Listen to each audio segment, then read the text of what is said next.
Okay, today guys I'm going to show you some of my favorite chokes and setups. So today I'm going to show you when you pass the guard and the guy recovers the turtle on how to get the submission. Alright? So, it's pretty much from the same standard knee through pass. It can be from the collar or the cross grip control. Either way, so when you come through, right, you don't stop here, you go all the way around. As you go all the way around to secure side control, he comes up onto his turtle. Right, usually they try to go for a single leg, so that's fine. I'm going to cup the elbow, I'm going to block the knee, and I'm going to turn my hip, right, to really load the weight onto him. Turn my hip and drive, okay? From here they usually try to get back onto turtle again, and this is when you go hip heavy, and you ride your hip into them. And you jam their movement because you have a whizzer here. But what I'm going to do is I'm going to open out his lapel and feed my hand through. A little detail that I like is I like to go 4 fingers in. And I reach towards the back of his neck. Okay? Usually they'll be fighting for turtle here. So they'll try to either get up or try to pull guard or whatever. Alright, so from here, this is what I'm going to do. He can have my leg. I'm going to block his foot. I'm going to come in here, sit on my bum, right? And pick him up with my right elbow underneath his chin and turn him over. Okay? From here I switch my hips. Right? Get my base, and I start to apply the choke. One more time. Whatever kind of grip you like holding here is fine.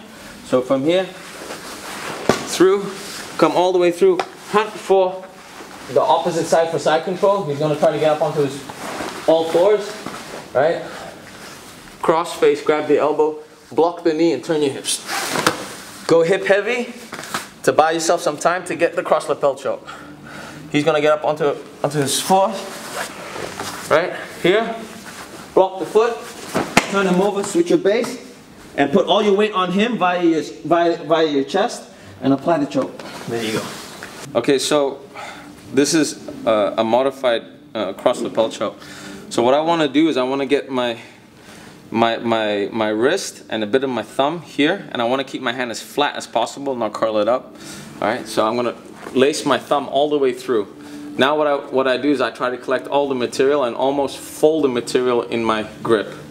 My focus is on the last 2 fingers really, and I try to keep my hand as flat as possible, like a spade, right? Like a shoveling, yeah, pretty much like a head of a shovel, right? Now the other one here, if I try to reach in here sometimes, it's quite difficult. So what I generally try to do is also pull the head down, and then there's space here. So I slide all 4 fingers through, right? And I do the same. And now it goes in sequences, the little pinky and then the ring finger first.